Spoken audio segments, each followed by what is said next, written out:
happy to be here and participate. My name is Andrés Coutinho. I'm a relationship in international relations with a Master of Global Health Policy. I've been working with this in this agenda in the last 7 years since I arrived. After my experience of study and work in other organizations in the Ministry of Health, and I got involved in trying to build an agenda with the topics involving my experience in international relations and strengthening the work of the ministry in that area. It was possible for me to be Director of International Relations during 4 years and in the Pan American Health Organization to this date, especially working in programs for the strengthening of South-South cooperation and in products that we have worked together and in some other initiatives, training initiatives, having as a focus international relations and thought involving the programs that this program is working in diplomacy of health. This is a short presentation, and the format of this class of 30-40 minutes, in which we may present some central elements on Module 2, which is governance in health. And this first class, we are going to discuss on several players in the United Nations system, creating a liaison between global health governance and health governance, the role of the WHO, of PAHO, as diplomacy forums in health and diplomacy of health and coordinators of the health in the United Nations area, especially the WHO. We'll see the role of different UN players in health, their development and their interest in the work of several agencies in health too, and we will try to polemize and have some discussion on how regional integration mechanisms, in this case UNASUR, have a role to play in this new governance architecture in global health. Of course, any consultation, any question you may ask, please include it and do it. And this is the right exchange space between the teacher and the participants in these classes. This is more or less the content of the session. Initial idea, governance of global health. So we're going to start with it. Trying to see the framework of this WHO, PAHO, and United Nations role in governance of global health. You will see more of this by Paulo in the class in Module 3. But it is important to understand the role of the organizations in this framework. When we refer to organizations and processes through which the society defines and interprets shared values, challenges, responsibilities in the area of human health. From the inception of the United Nations in 1946 until the early 90s, when we refer to global governance, we were imagining the system of the United Nations and the government and steering bodies schemes. The UN is leading global governance in the area of health, although there is a series of discussions and elements that will through which we see the appearance of global governance and the concept of global governance. This idea, we have the multiplicity of players, especially in the area of global health, opening to broader visions of the relevance of other United Nations forums that are becoming more and more important in health issues, changes in power relationships, and the use of the academy of concepts on governance.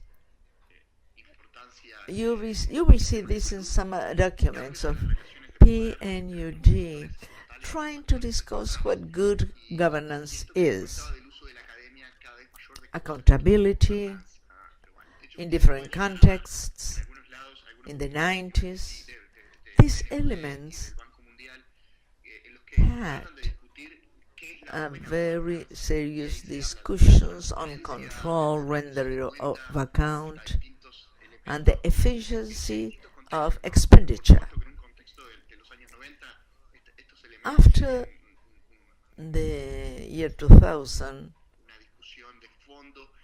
this concept of global governance will show that there are multiple sectors and levels, more political forums, more central forums, a global architecture of health which is broader.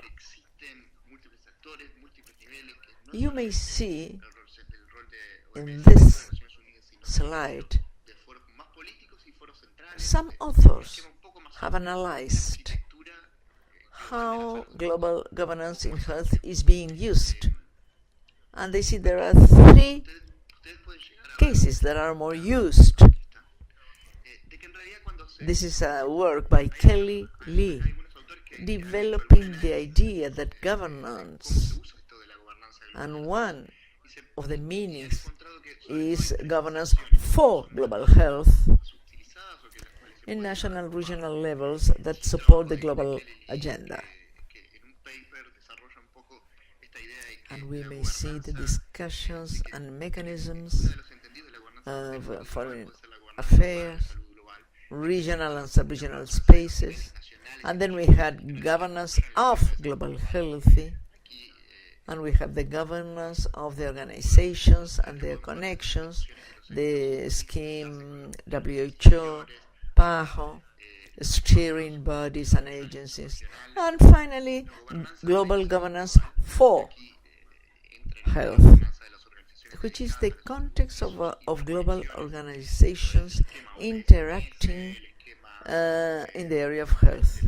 And the area of health benefits from this because we have here the relevance of the social determinants of health and how we can think in these global elements interacting, with which it is important to create regulations, political dialogue, program, policies, and so on, and including other sectors.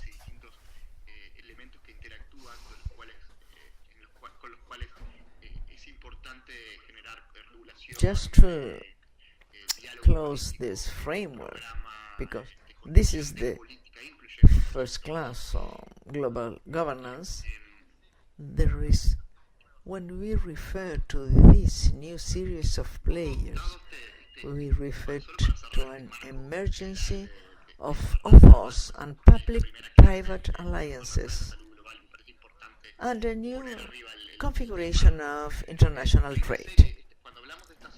You see here in this scheme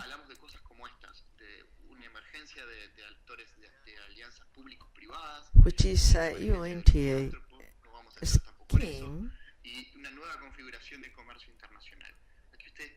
and has a very funny name, the spaghetti bowl, to be able to represent the current scenario of trade relationships, especially in the new sub-regional groups involved in trade and free trade. This spaghetti bowl, this world of players, as you see, make a completely different scenario. In this new configuration, we are going to discuss the topic of United Nations and how the topic has been included in the agenda of United Nations. There is a growing interface with the trade organization and a new manner of configuration of the debate of health issues at the political level. In groups such as G7, G20, and different non-aligned movements. There are different groups discussing on global health and that have a meaning because of the weight of the parties. This is an example, and this proves how the topic has been included in the agenda of these important groups. It will continue to be there in order to take into consideration the new configuration. Something that is interesting to see in the light of these new configurations and to think about the role of the multilateral system, we have to analyze and have a look at the official support to development that you may be able to see in the Anglo-Saxon literature, development assistance for health.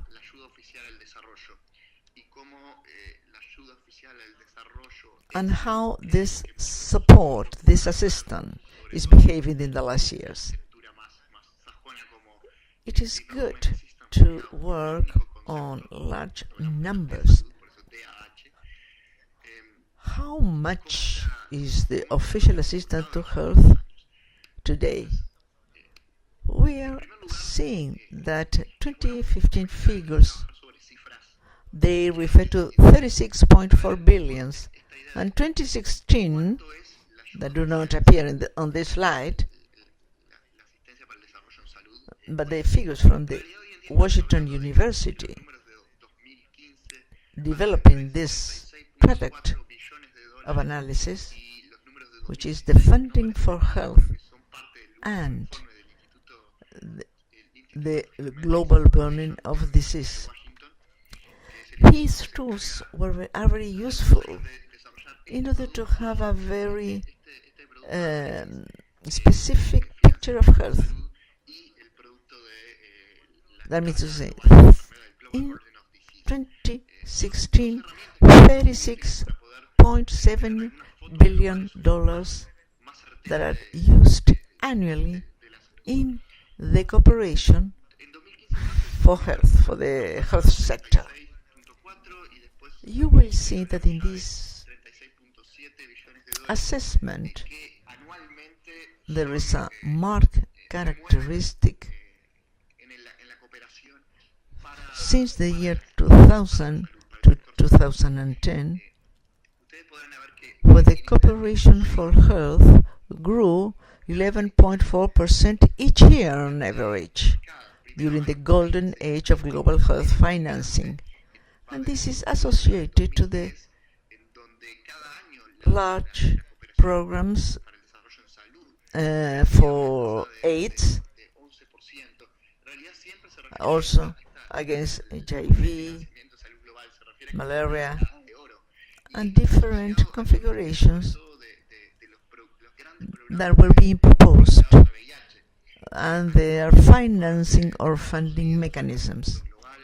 Between 2010 and 2015, we have a slower stage, probably linked to the impacts of the financial crisis in 2008, and has to do also with a question involving changes in agenda priorities and the themes addressed and limits involving how much can be invested in more vertical programs. Just to give you an idea, because perhaps this may lead to confusions, this is a global figure, and the estimate for Latin America is more or less 10% of these figures. That means to say the cooperation that Latin America receives in classic terms, because you've been able to see the alternative visions and the classic. In a classic visions, donor, receiver, 10% is what Latin America receives. It is important to see their sectors and the areas financed by global health. The success that we may have with programs depends on this. And here I start thinking on some relevant items. The steering bodies of PAR, of WHO, of the United Nations, we have to bear in mind the need of having funds for implementing the programs and the strategy and the action plans that we have. We're seeing that in these steering bodies, they create new plans, and when we see the budget of these new plans,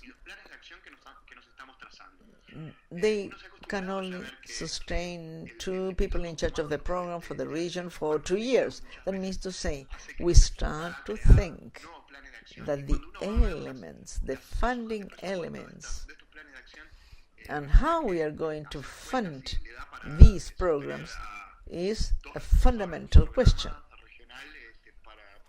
Here you have an evolution on the growth,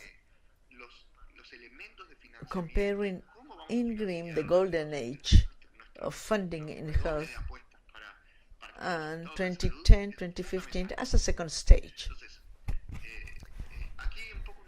There is a point here. There are a stronger growth rate, the investment, especially on AIDS, we are in the first years of the 21st century, which was reduced in other topics. However, you see 2 interesting elements. Beyond, this is the lack of acceleration since 2010, for example, TB is one of the global concerns involving multi-resistance and the multiplication and growth of cases. We will have a global conference in Russia in November this year, and next year a special section in the United Nations on TB is expected. You see, in the last 5 years, the evolution of global cooperation in health hasn't changed. It doesn't cover the inflation costs. And you may see that the way we speak to swaps is the integral programs with a system approach. this is the approach, the horizontal approach. Although in the rest of investment there is also a change towards horizontal implementation. There is an important question that I would like you to highlight in all these funding dynamics in health, which is the role of the NGO and foundations. You will see here in this graph a diagram of flows.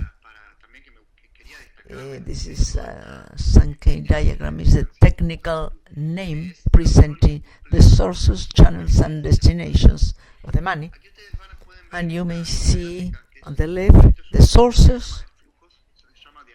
You see the channels in the middle through which it is financed, and in destinations we see the areas: child health, AIDS, malaria, and so on. We were speaking about the boom of the AIDS era, and we see that in fact is the area with most funding, with the highest funding. Perhaps child health and AIDS may be the highest ones. Here again you see this topic of swaps.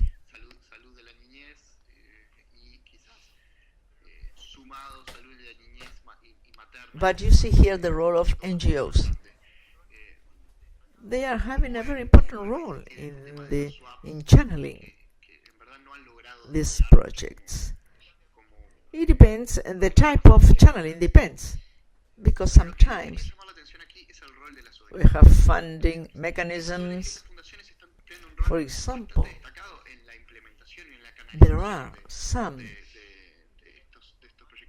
formats, new formats, which are the notes, when the funding source uses a global NGO, and this work is disseminated in several countries.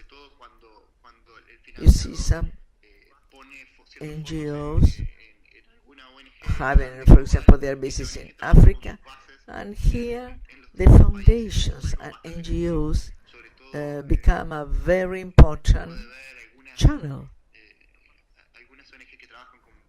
They receive money from the United States and private philanthropists. To see the comparison of values, we see the amount channeled by the United Nations, 12.4% in 2016. $12 billion more or less, which is channeled through the United Nations.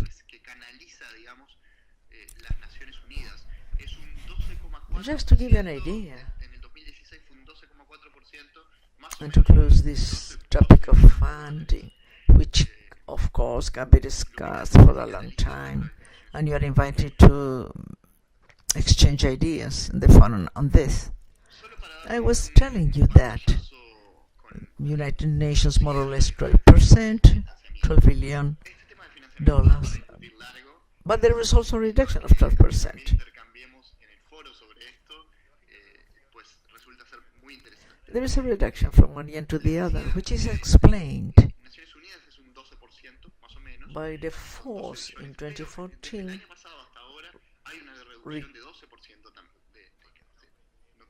regarding the fight against Ebola in 2014.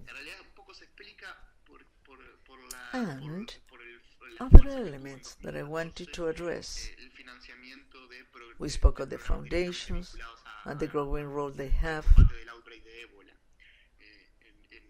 The Bill Gates Foundation is the foundation that has more participations in these philanthropy actions.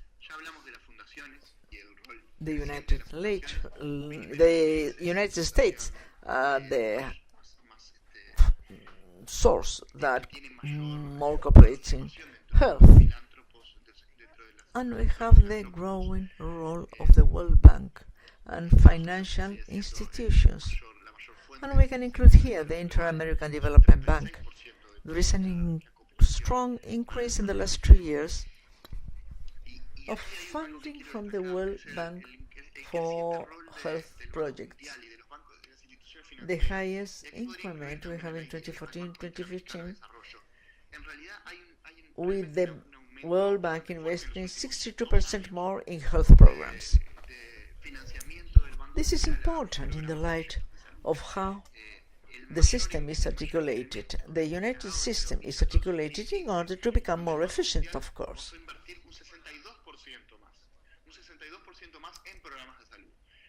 This was the element of how this funding is distributed.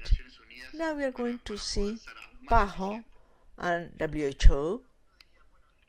We could say this: the United Nations system, channels, the efforts. Why is it that WHO and PAHO are so important? Because in addition to this new scheme of cooperation in health, WHO is the center of global governance for many reasons. In the first place, it has authority and steering duty that was given by the consensus of all the states in order to coordinate the health system within the United Nations. The purpose of all this, in order to close this central idea, is the coordinator, and secondly, continues to be the main governance forum and articulation space, and even more.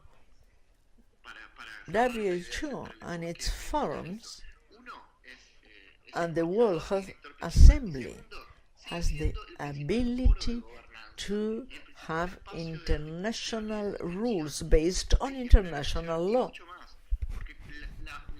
So, for example, the Tobacco Control Agreement,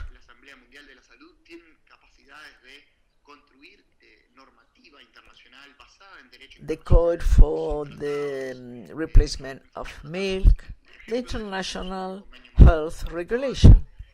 There are a series, therefore, of international law tools that the WHO and governments have, and for that reason it is so important. Let me just say, the direction and coordination of the system and the capacity to build, through diplomacy of health, instruments and tools of higher legal value.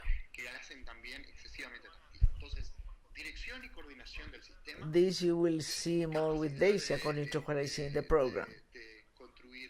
The part of diplomacy and international law. I just wanted to mention the 6 basic functions of the WHO, which are defined in the 11th working program, the beginning of the year 2000. And they are the best ones. Another to describe them is to offer leadership in crucial topics in health and participate in alliances. There is a change of the scheme of the role of the WHO, building and strengthening alliances, partnerships in health. There is a vision, therefore, with a scheme of new players that has to include the states and the WHO as a central coordinator. There is an evolution here of the role Is a role that we won't find in the Constitution, in the 48 bylaws. Second, to determine the research lines stimulating the production of knowledge, valuable knowledge, as well as the translation and dissemination of the information material. Then we have to have norms and standards. And fourth, to formulate options of policies with ethical and scientific basis, to provide technical support, and to continue monitoring the situation in the area of health, determining the health trends. These are the basic functions of the WHO. It is important. A fundamental element is a phrase that you have to remember. The purpose of the organizations and what we do here is to achieve for all the countries the highest possible health level. This is very broad a definition, of course. But this definition contains us all, in which globally there is an agreement that the 194 member states of the WHO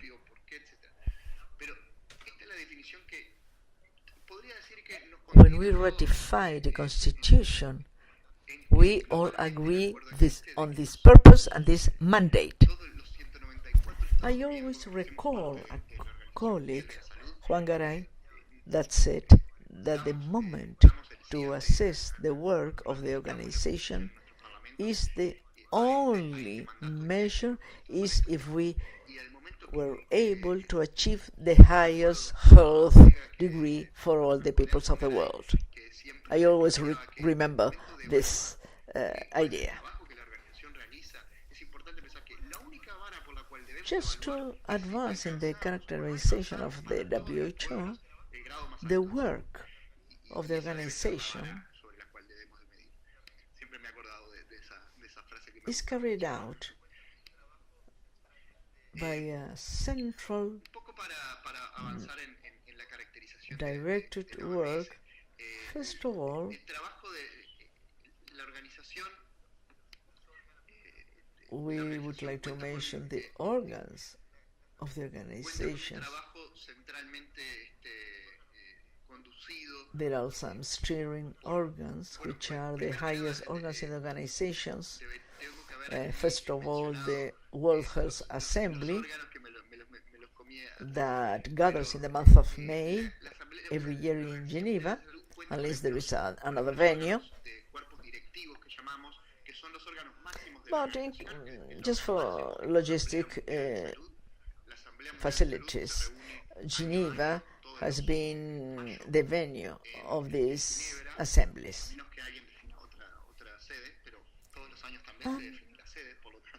More or less 2,000, 3,000 delegates gather during 2 weeks, sometimes 2.5 weeks.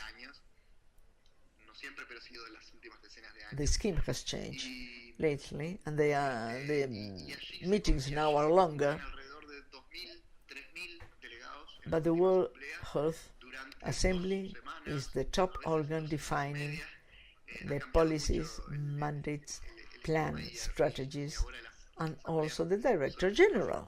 It appoints a Director General.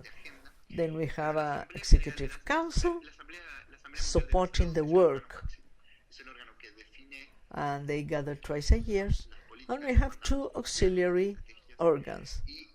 There is a Secretariat also, which has a Director General as the head chief. We have Tedros, the new Director General, who was former Minister of Health and worked in malaria, and he was elected on the 1st of June in replacement of Dr. Chang. It is important to mention here in this slide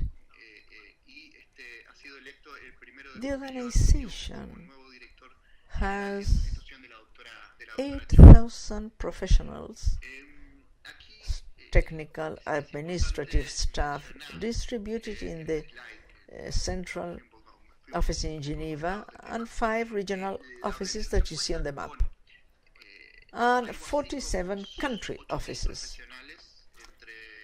You have UMRO in the Americas, AFRO in Africa, EMRO,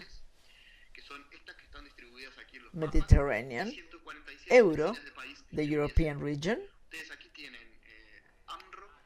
CEARO, which is the Southeast of Asia, and WICRO, which is in charge of the Pacific, East Pacific area. There are different characteristics. When I refer to AMRO, the Americas region is AMRO, AMRO. We many times mention the PAHO, but we will speak later about PAHO. But it is important to know that not all the regions have a PAHO, and not all the regions have a similar scheme, a work scheme. The World Health Assembly is the supreme organ of the WHO. They meet in Geneva, 194 members. They have to determine the policies of the organizations. They appoint the Director General, supervision of financial policies, and they approve programs, budgets, and the working plan.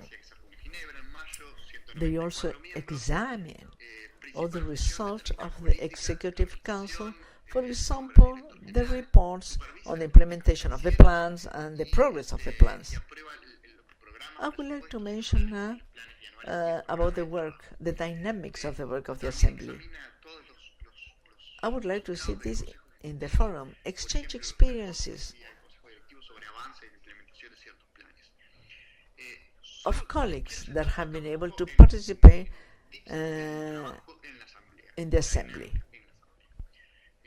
More or less 3,000 delegates. So there's a world of people playing delegations, small delegations, large delegations.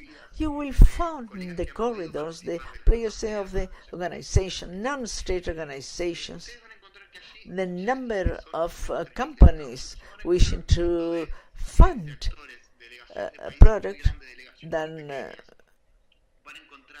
but probably you will find them, as I said, in the corridors. You will see 3 large spaces, the plenary with the main topic,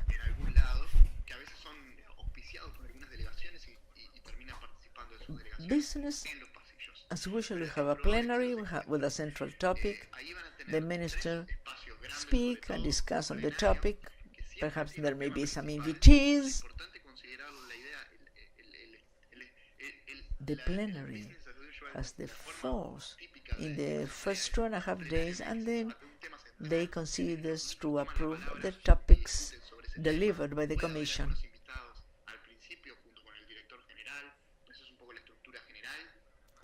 They discuss the programmatic elements. The Commission B is centered on administrative topics and perhaps some management topics. Sometimes they exchange also ideas. There are reaction groups. There are things negotiated also beforehand. There are negotiations that haven't been finished, continue until the very last moment, At the very last moment, it means 2 or 3 in the morning. Discussions at 2 or 3 in the morning. On weekends. So there are long negotiations, and the reaction groups have a fundamental weight in coordination when we have small delegations to be able to comply with the participation of the region. What about UNASUR in the assembly? The idea of this course is to have a sub-regional approach. This is a recommendation. There is a very good work that 3 colleagues in the region There is a very good work that we will share in the list of bibliography, which is a document on the positions of UNASUR in the World Health Assembly. You will see the richness of the process from the moments in 2010, 2011, after the creation of the Council, is leading the discussions and the position of the UNASUR on questions of medicine, which is the strong topic in terms of bilateral negotiation. And we see the great work of our colleagues and the political support of the ministers. But since 2010, there is a long wave of common positions, good and bad ones. And it's good to see that bibliography, as I said, and see the role of UNASUR in their common positions in the different spaces, not only in the assembly, but I suggest you have a look and think about these ideas. What about the Executive Council now? The Council is made up of 35 members. These members are qualified technically, and they are appointed for a 3-year mandate, and you have 2 ordinary meetings in January and May. In the 3rd week of January you have the meeting, and then there is a shorter one in May in Geneva.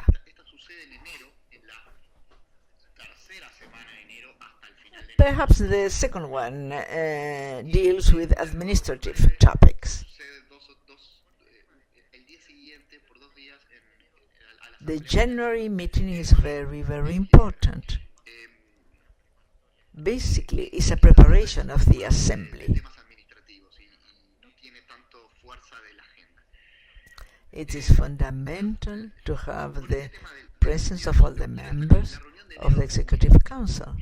The main duties of the Council are to enforce the decisions of the Assembly and provide advice to the Assembly. When we refer that there are 34 members that are technically qualified, in fact, the members are not the states, but the state appoints a person that will be the member, the counselor of the WHO. This is very different from the format of the assembly. Yes, when we attend the assembly, we have credentials, but when we speak for the country. But the representative in the council, is the person.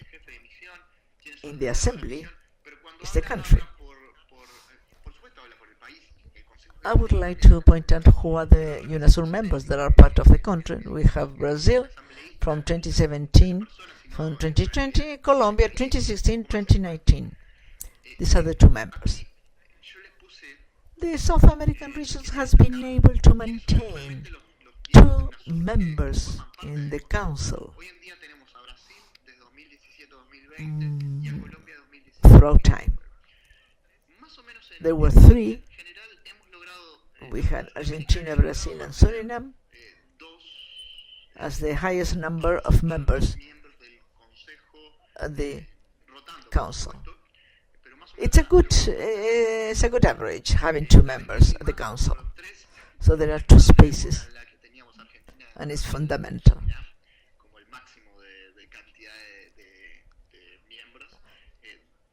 The agreements of membership of the Executive Council are made at the regional level. In this case, AMRO or PAJO. They vote the members of the Americas for the Executive Council.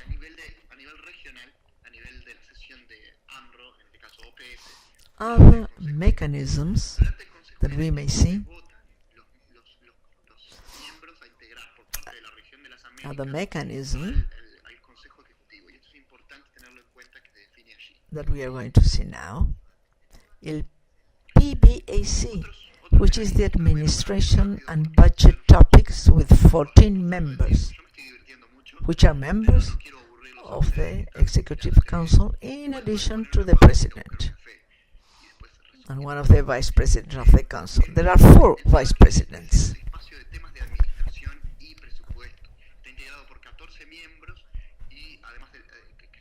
All the drafting of the General Working Program are made by the PBCI. There is another in PIVAC there are 2 members of the Americas, which are Mexico and the Dominican Republic.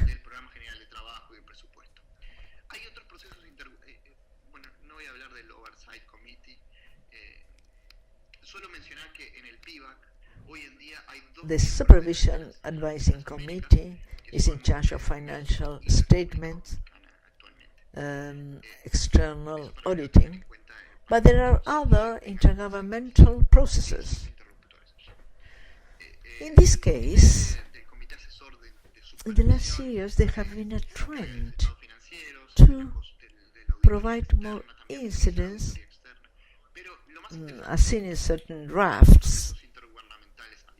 So the trend has resulted in the creation of different open negotiation forums on several topics.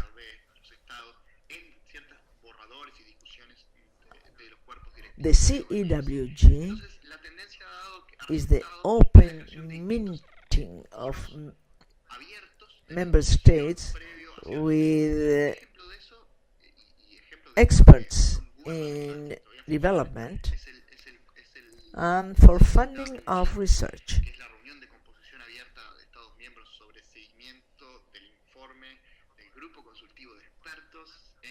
Other examples are the governance amendment and also open-ended groups and the spaces of negotiations.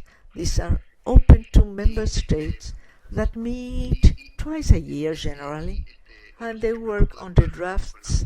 These are negotiation spaces because the documents are the proposal of plans when they are very sensible for the states. The consultations before were minimal. So many times the representation have different connections. And in fact, the Ministry of Health had been involved in the representation on several topics. But as the drafts were sent and the non-conformity of the states when there were no discussions, and so this created new space for discussions. And here we have a concrete point. the role of the representations of member states in the United Nations in Geneva. This is a fundamental role. If there is a connection with the representation, I suggest to send a mail to have a meeting of the minister or vice minister with the Minister of Foreign Affairs in order to strengthen the work of the coordination with Geneva. Because they will have the dialogue and the informal consultations. These informal consultations are fundamental. You may say, well, but how is it that I get to know? Here you have the network of representations in Geneva, which is very important. There are several models on how to work on this in Geneva. Some countries have a health attaché. This is a new thing. United States has a health attaché since the 50s, but now there are more. It's a representative, a technician in Geneva that only takes the WHO agenda and topics related to health. For example, the WIPO has a basis in Geneva. This is very helpful, and I know that in this course we have many colleagues from the Ministries of Foreign Affairs, and they love the idea of generality, so they prefer to have diplomats that are managing all the topics. So one day they go to Geneva on health, and then they go to another entity on another topic. To my point of view, the level of detail of these topics requires a management, a diplomatic management, that it would be important to think in specificity of qualification of these technicians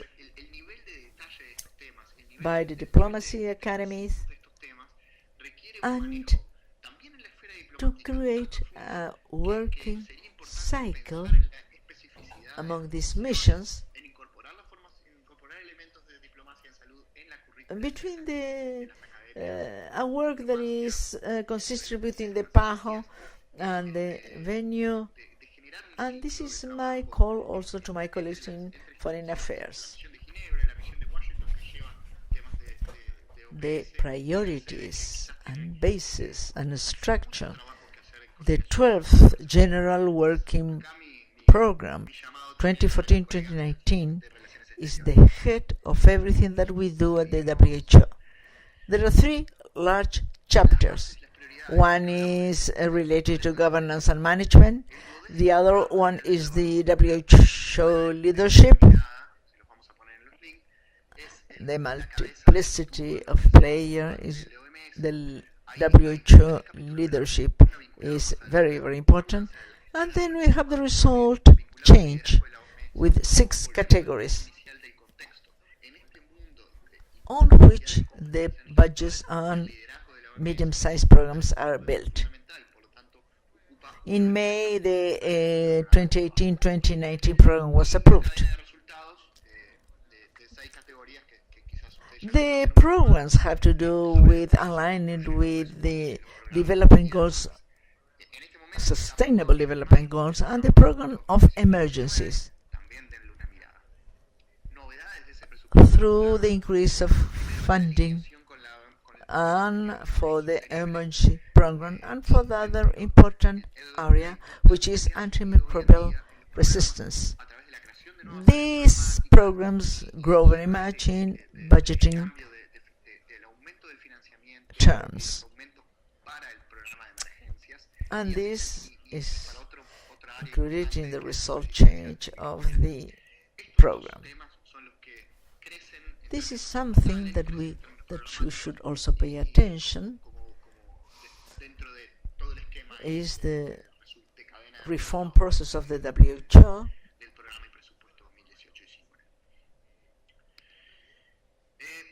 Everything that we mentioned at the beginning philanthropies, incidence of new actor partnerships. All these caught the alarm of the organization of secretarial member states. So we need a reform process, funding, protecting the organization, balancing all these topics, and thinking about different questions. So there was a program reform. We have the programs, the result change, associated in the relation to the strategic plan of PAHO, which is based on the general working plan of the WHO. Also, the reform of management and reform of governance.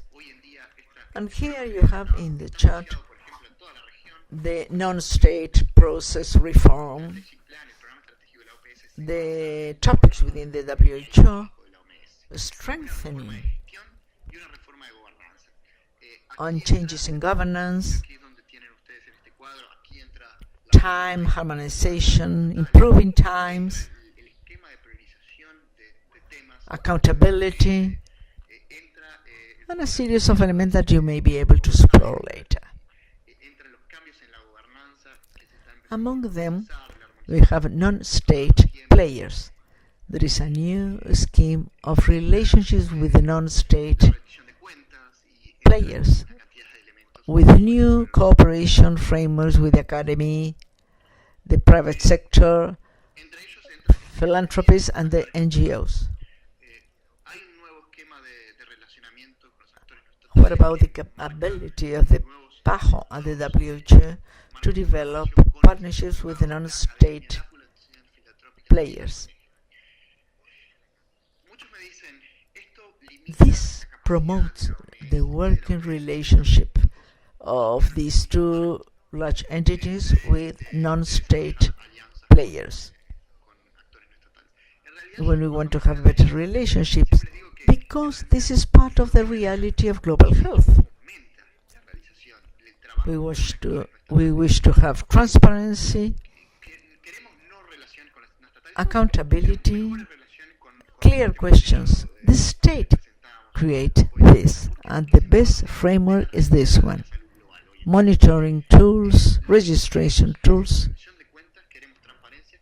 well-conducted work, public reports,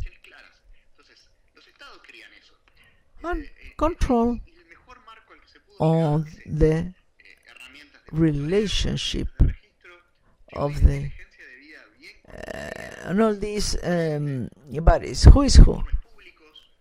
This will lead to more and better relationship with more transparency and accountability.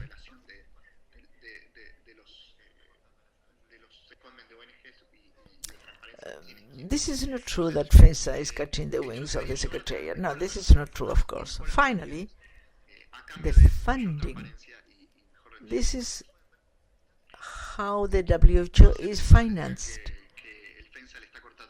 with voluntary contributions and what you see in yellow, the flexible funds and the contributions by countries, and perhaps any voluntary flexible contribution. It's very difficult to have voluntary contributions, although in the working plan, one of the great progress is having an integral budget. Today, budgets and the priorities of states are based on the global budget and not only on the yellow one that you see. So we may see the priorities from the governments of the budget, of the whole budget. This is a change in the last 5 years.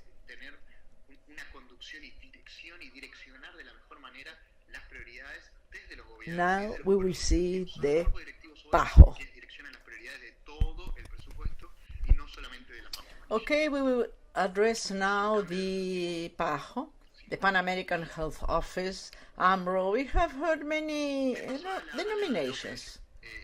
But in fact, I want to clarify the terms and ideas.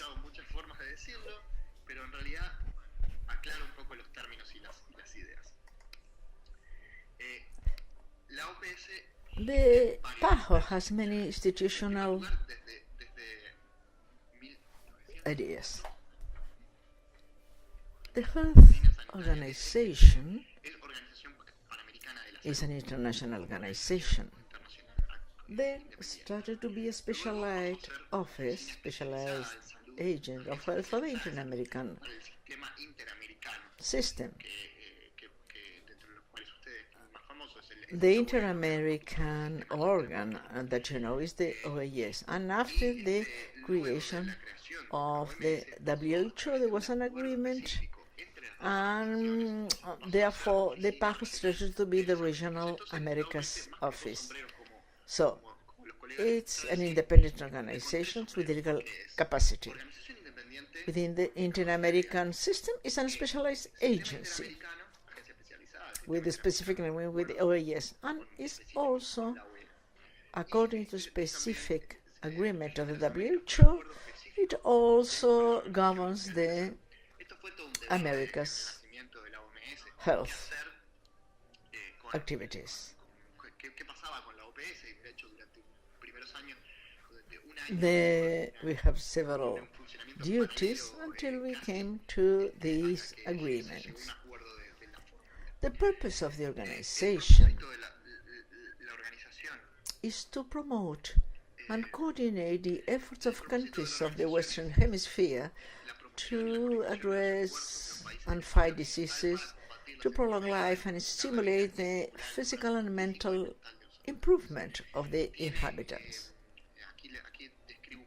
We have the Pan American Health Conference, the Steering Council and Executive Council. They also have a subcommittee of program budget and administration and the Pan American Health Office. The director of the Pan American Health Office, but we are also call her the PAHO director, according to the Constitution. The PAHO has headquarters in Washington and 27 country offices and specialized centers. 35 member states, 3 participant states, which are countries, these participant states, including territories in the region, but that the foreign relations are delegated in a country outside the region. In the case of France, UK, and Holland. These are participant states, so they have right to vote in the Steering Council. So the 35 member states vote, and the 3 participant states. There are 4 associated members, non-independent territories. They are like observers, they don't vote. And there are 2 observing states, Portugal and Spain. The key instruments is the Agenda of the Americas Health, which will be replaced this year by the Sustainable Health Agenda for the Americas. This will be approved, considered in 2017 in September, in the next Steering Council meeting. We hope it is approved. There is a 5-year plan, 2014-19, and 2018-19 budget and program.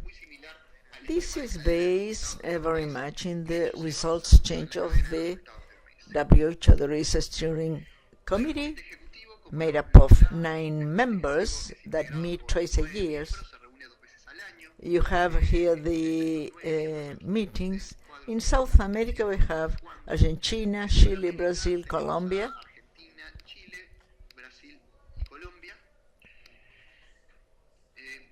This executive council prepares the agenda similar to the WHO Executive Council. The recommendation is to understand the cycle of steering council. The topics of the agenda have a life cycle of at least 1 year because the agenda of the following steering council is now to be discussed in September. We will be discussing the agenda of the forthcoming steering council for the year 2018. The topics or the themes are built according to the relevance by reports, side events, parallel actions to the conference. To choose the topic, the same as the WHO. That means to say, to think about the topics, how to get players nearer. Another call of attention is the preparation of all these activities and coordinator with the representations before the OAS. There is not such a close dialogue with the OAS as with the WHO. Of course, with the WHO the dialogue is closer for many reasons, of course. In order to continue, we have the United Nations systems. We have to think of health beyond the WHO or the PAHO. This is the sea of the United Nations. This is a world apart. The General Assembly, the Security Council, the Economic and Social Council, and the Council of Human Rights. This is fundamental for human health, in addition to other programs and agencies.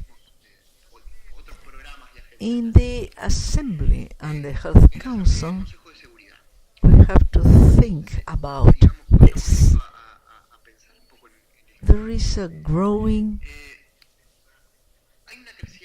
place for health topics in the United Nations Forum, generally in the General Assembly of the United Nations, and many times there is the third committee.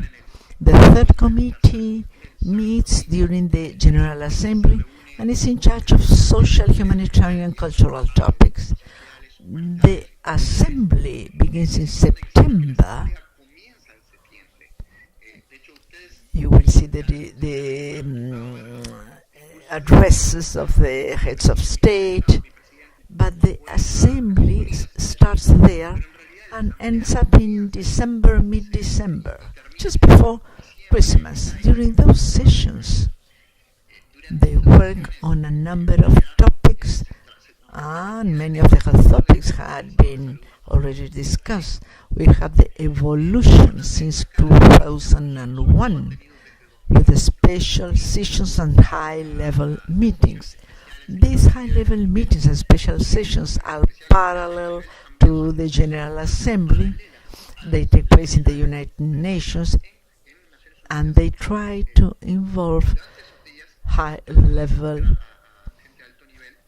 personalities. And we have the 2001 AIDS session, and there was a declaration of commitment on AIDS, the funding process and political process of the golden decade of funding.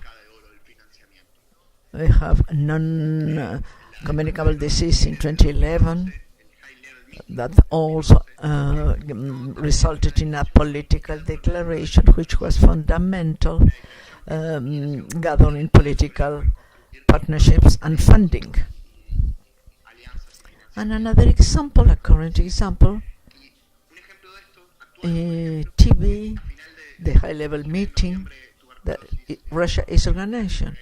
A special session is approved for UNSTB on the United Nations that will, of course, result in a declaration and a political prioritization on this theme.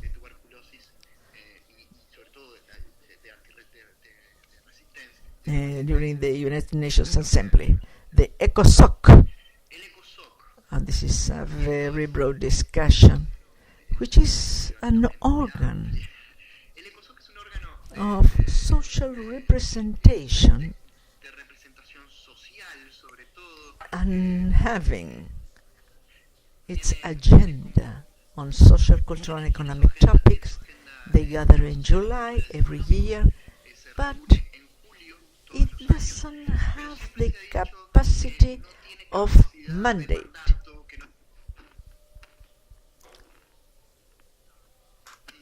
One of the strongest cycles for the health sector is the creation in ECOSOC of the program.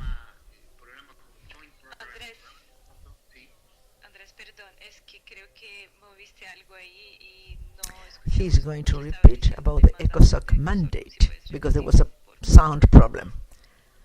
The ECOSOC mandate refers to social, economic, and cultural topics, but it is always discussed the low power of ECOSOC. There are also in ECOSOC the participation of NGOs. And that means to say NGOs participate in the United Nations through the ECOSOC. But the World Bank, the WTO, and ECOSOC are the three cousins of the. But it was important also for the creation of ONU-SIDA, with the fundamental roles, and the Council of Human Rights. This is quite a new forum that meets in Geneva. I won't go into detail because there are sessions related to rights that you will have on the course, and you will speak about human rights and health as a right, as a human right. The Council of Human Rights has created a specific rapporteur on health. The rapporteur informs on the right to health, and it's the space in which universal evaluations of each one of the countries are made. It has a specific denomination. Is the annual report of countries where countries report their progress in human rights. The Council of Human Rights gives the comments or remarks, and they have to say how they will make these changes in order to comply with the right to health, according to the social, cultural, and economic regulations. The Council is the supervisor of this scheme. Finally, about the United Nations coordination and the coherence that the United System tries to achieve. At the global level, there are several subgroups and interagency groups in order to, for example, the revision every 4 years of the structuring elements that coordinate the work of the system of United Nations. At the regional level, we have regional teams, which is the group of the United Nations for Development. There are support groups. At the national level, we have the teams of the United Nations by countries, that are United Nations coordination teams that I lead it by a resident coordinator in each one of the countries. This is important because this is an element to provide coherence to the United Nations systems, and it is important. The UNDA is the strategic program for the collective response of the United Nations vis-à-vis the priorities of each country. This is important because MANUT is discussed once every 4 years and involves the discussions of all the government. Many times health is left outside, but it's important to be there because the United Nations will see the implementation of the framework agreements. And if it is outside, you will have less involvement, less tools to involve the several topics in the discussions. For the policy makers of each country, it is important to have an eye on these meetings and the results. Also, another topic are some changes that are coming in the area of United Nations. There is a new secretary, Antonio Gutierrez. He's a Portuguese. He was a former Prime Minister of Portugal, and also he acted in the Refugees Agency. He's the new Secretary General, and among his proposals of reform, he tries to highlight the level of UNCTV, trying to have more connection with the United Nations Secretariat and the interagency work. It's in the PNUD, and they try to move it to the General Secretariat.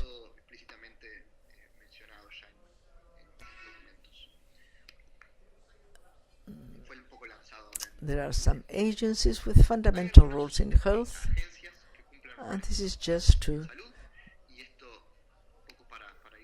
in the first instance, UNICEF,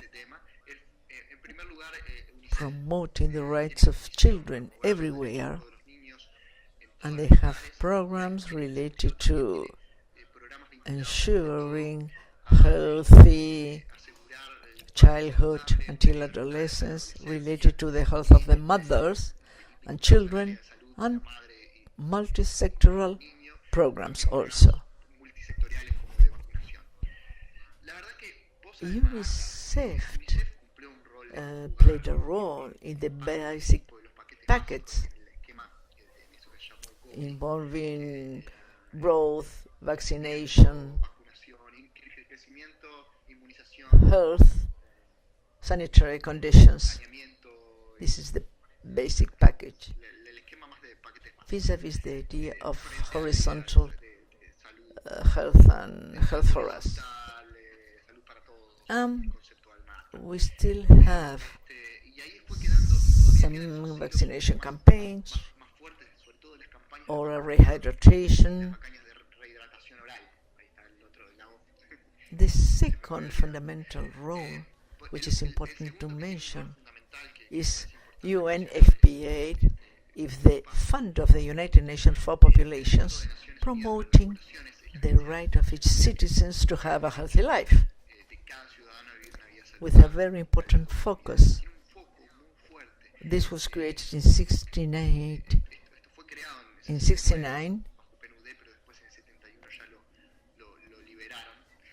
Is an agency, and the focus is on ensuring that birth, pregnancy is the general scheme.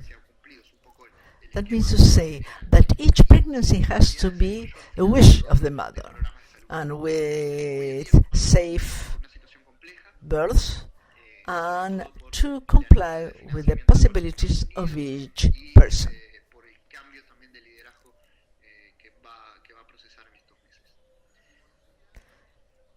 UNAIDS, or ONUCIDA in Spanish, is a program which is built around 11 organizations of the United Nations.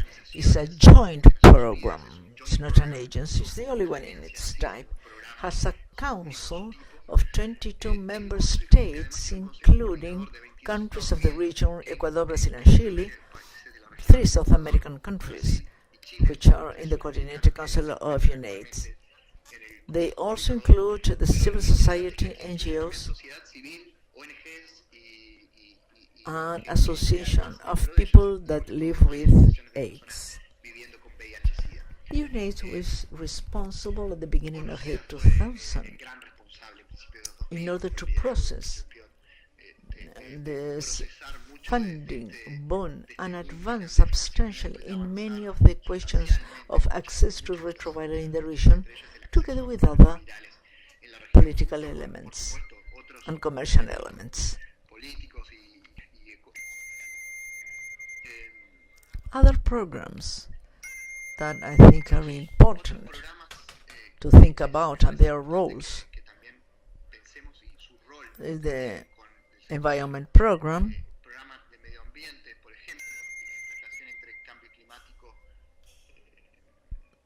that deals with climate change and health, ILO with the regulation on labor diseases, Unit 8, which is the access to medicines,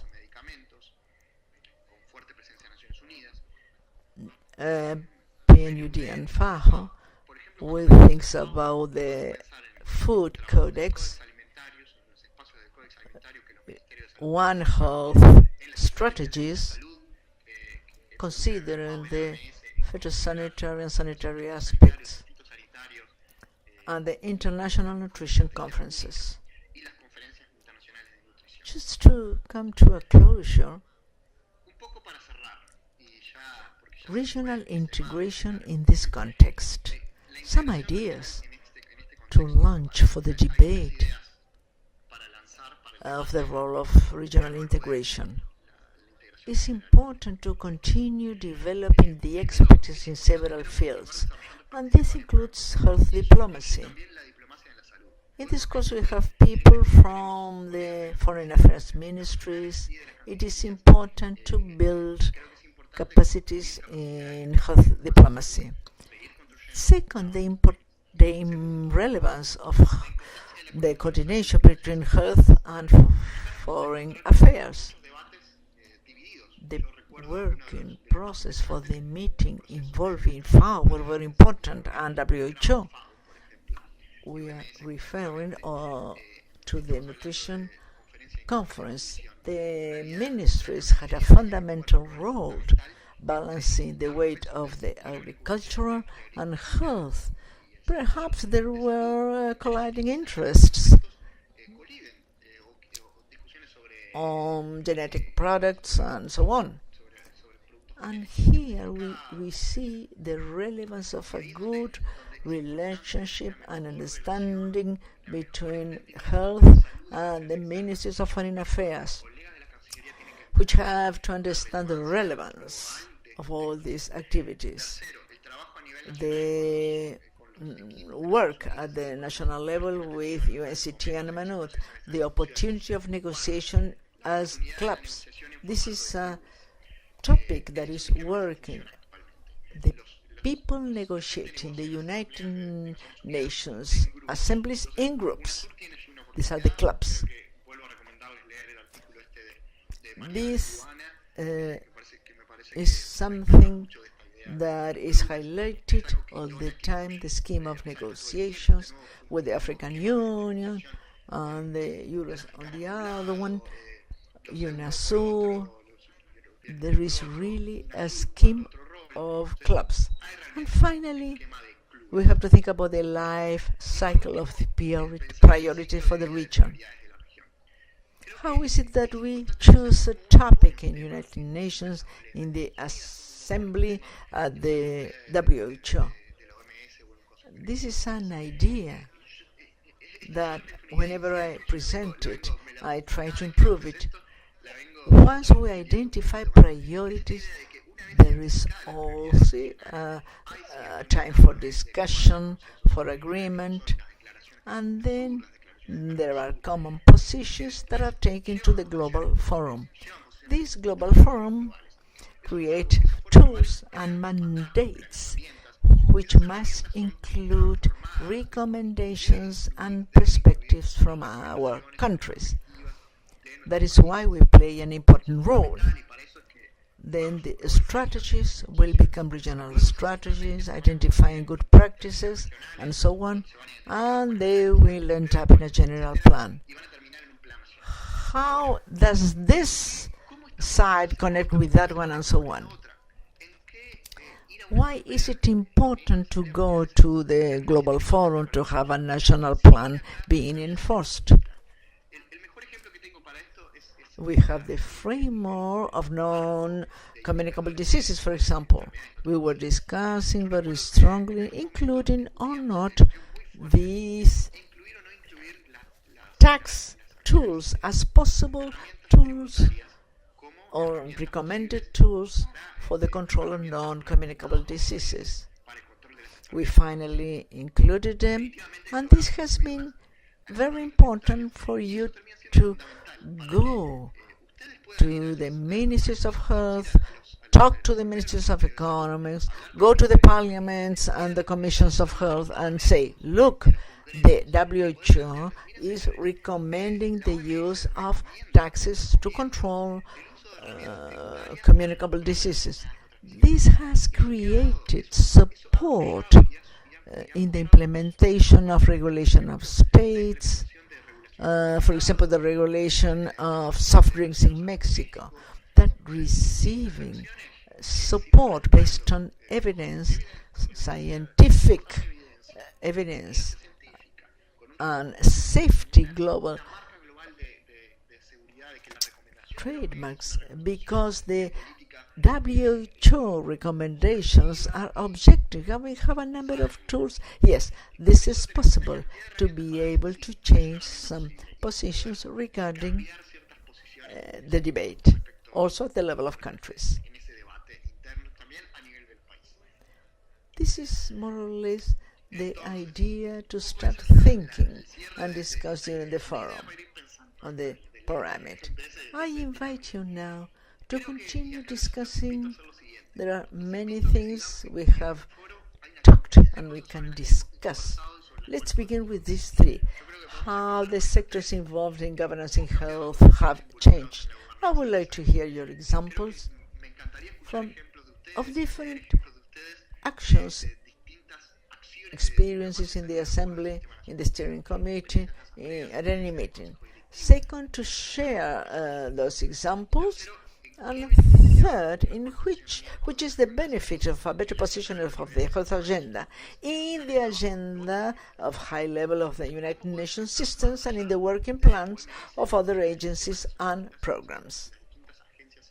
How can I position the topics involving health in order to work better intersectorally and at the regional level? So this is more or less the content of this class. I hope to read your comments in this forum. Sorry, it was too long, and thank you very much again for your attention.